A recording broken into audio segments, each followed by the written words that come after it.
रोज एक नई कहानी देखने के लिए चैनल को सब्सक्राइब करें और बेल आइकन दबाना ना भूलें। सोनिया अपने बॉयफ्रेंड रोहन से मिलने के लिए निकल जाती है और वो दोनों पूरे दिन घूमते रहते हैं। तभी सोनिया बहुत थक जाती है और रोहन से कहती है, रोहन, बहुत तेज भूख लगी है मुझे, चलो ना कुछ खाने चलते हैं। काफी देर से तो कुछ खाया भी नहीं है और मैं घर से भी कुछ खाकर नहीं आई थी। तुमने तो कहा था कि आज तुम मेरे लिए कुछ अच्छा सा बना के लाओगी। क्या लाई हो बनाकर? हाँ, हम वही खाएंगे आज। तुम्हारे हाथ का खाना मैं पहली बार खाऊंगा। खुशी हो रही है इस बात से ही मुझे। वो क्या है ना, मैं सुबह इतनी जल्दबाजी में निकली, ना तो कुछ बना पाई और ना ही कुछ खाया मैंने। यार ये तो गलत बात है यार, तुम हमेशा कोई ना कोई बहाना बना देती हो। तुम्हें पता भी है मैं तुम्हारे हाथ का खाना खाने के लिए मरा जा रहा हूँ यार।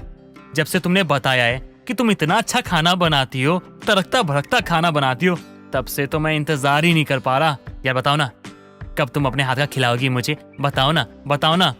वो तो सच ही है ना, मैं वाकई बहुत अच्छा खाना बनाती हूँ। इतना अच्छा खाना, तड़कता भड़कता, कि मेरे पूरे मोहल्ले वाले भी मेरे हाथ के खाने की तारीफ करते हैं। हाँ तो मैं कहाँ मना कर रहा हूँ? मैं ये थोड़ी कह रहा हूँ तुम अच्छा नहीं बनाती हो। अरे मुझे पता है तुम अच्छा बनाती होगी, लेकिन ना मैं भी तुम्हारे हाथ से खाना चाहता हूँ और तारीफ करना चाहता हूँ।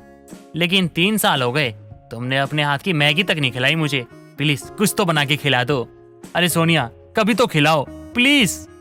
लगता है कुछ ज्यादा ही बेताब हूँ मेरे हाथ का खाना खाने के लिए।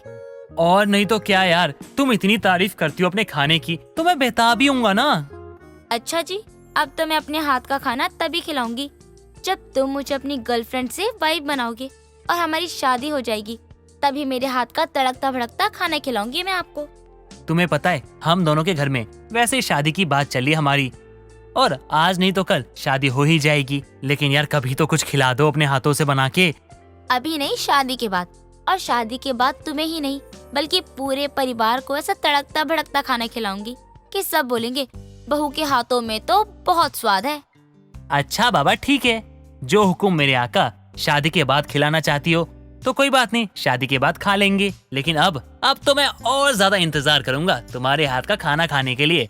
वैसे भी हमारे घर में सब खाने के शौकीन है।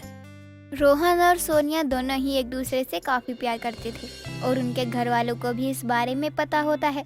कुछ दिनों बाद उन दोनों का रिश्ता तय होने वाला होता है और रोहन की माँ सीमा सोनिया और उसकी माँ माला से बात करते हुए कहती है, वैसे माला बहन, मैंने तो सुना है कि सोनिया बहुत ही तड़कता फड़कता खाना बनाती है। सुना तो आपने सही ही है, काफी तड़कता भड़कता खाना बनाती है। और हम लोगों को तो जहाँ अच्छा खाना दिखा वहीं पिघल गए। और बहू भी ऐसी आ रही है जिसके हाथ का खाना बहुत अच्छा है। अरे बहन जी, आपको ये किसने कहा कि ये अच्छा खाना बनाती है? सब तो तारीफ ही कर रहे हैं ना, आपको क्या जरूरत है तारीफ करने की। और मैं इतना भी कुछ खास नहीं बनाती हूँ, वो तो बस लोगों को पसंद आ जाता है मेरे हाथों का खाना। लेकिन तू क्या लेकिन? अच्छा बनाती हूँ, बस बात खत्म करो ना। एक ही बात को और कितना खींचोगी? और माँ जी जब मैं आऊंगी ना तब आप खा लेना। अरे हमारे घर में तो सब लोग तुम्हारा ही इंतजार कर रहे थे। वो तो पंडित जी ने इतनी दूर का मुहूर्त निकाल दिया। यहीं अगर मेरा बस चलता ना तो मैं तो कल ही शादी करवा देती। माँ जी, मुहूर्त भी तो देखना चाहिए ना, और मुहूर्त पे ही शादी होगी, कितना अच्छा होगा ना। हाँ बिल्कुल सही कहा बहू तूने। अच्छा अब मैं चलती हूँ, वहाँ भी बहुत काम पड़े हैं। मैं यहाँ आ गई हूँ तो वहाँ मेरी बेटी मधु अकेले ही सब कर रही होगी। चलती हूँ। हाँ, हर कोई सोनिया के हाथ के खाने की तारीफ कर रहा होता है और वहाँ उसके ससुराल वाले तो अपने बहू के हाथ का खाना खाना ही चाहते थे। धीरे धीरे दिन निकल जाते हैं और कुछ दिनों बाद शादी का दिन भी नजदीक आने लगता है। दोनों घरों में शादी की तैयारियां होने लगती है। हर तरफ बहुत चहल पहल, रौनक होती है और फिर सोनिया की रोहन से शादी भी हो जाती है। शादी की भागदौड़ में सब लोग बहुत थक जाते हैं और सब अपने अपने कमरे में सोने चले जाते हैं। अगली सुबह जब होती है तो मधु सोनिया का दरवाजा खटखटाने लगती है।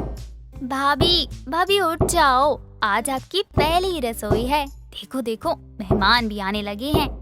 आप जल्दी से उठ जाओ और नहा लो। मधु की आवाज सुनकर सोनिया की आंख खुलती है और वो अपने कमरे का दरवाजा खोलती है। भाभी, भूल गई क्या आप कि आज आपकी पहली रसोई की रस्म है। माँ ने आस पड़ोस के सभी लोगों को घर बुलाया है, ये बोलकर कि मेरी बहू बहुत अच्छा खाना बनाती है। जल्दी से जाओ, आप नहा लो और आपकी रस्म की तैयारी करो। क्या आज ही मुझे सबके लिए खाना बनाना है? लेकिन मैं तो अभी नई नई आई हूँ और मुझसे अभी क्यों खाना बनवा रहे हो?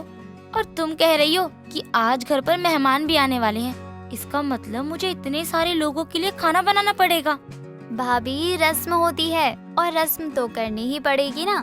जल्दी जाओ, नहा लो, वरना आपको ही देरी होगी बाकी के काम करने में।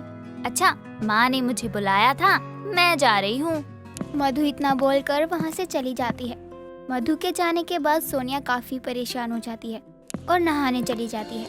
नहाने के बाद जब सोनिया रसोई में जाती है तो खुद से बात करते हुए कहती है, हे भगवान, अब क्या करूँ मैं? मुझे तो लगा था कई दिनों तक मुझसे तो कोई खाना नहीं बनवाएगा, लेकिन यहाँ तो शादी के अगले दिन ही मुझे रसोई में खाना बनाने भेज दिया। हे भगवान, अब मैं क्या करूँ? अगर मैं ऐसे ही खुद से बात करती रही ना तो कुछ भी नहीं कर पाऊंगी। इससे अच्छा होगा कि मैं कुछ बनाना ही शुरू कर दूं। कम से कम मेरी नाक कटने से तो बच जाएगी। सोनिया काफी ज्यादा परेशान हो जाती है, इसलिए वो जल्दी से सबके लिए दाल चावल बनाने लग जाती है और मीठे में हलवा भी बना देती है। जब सोनिया खाना लेकर बाहर जाती है तो सबको देती है। तब सीमा की पड़ोसन खाना चखती है और मुंह बनाते हुए कहती है, आय हाय, ये क्या है सीमा? तूने तो बोला था तेरी बहू बहुत तड़कता फड़कता खाना बनाती है, लेकिन इसमें तो बस नमक और मिर्च ही है। अरे ये खाकर तो मेरा मुंह का पूरा स्वाद ही खराब हो गया। अरे तू सही कह रही है, ये तो सच में खाने लायक ही नहीं। अरे बहू, तू तो कह रही थी कि हर कोई तेरे हाथ के खाने की तारीफ ही करता है।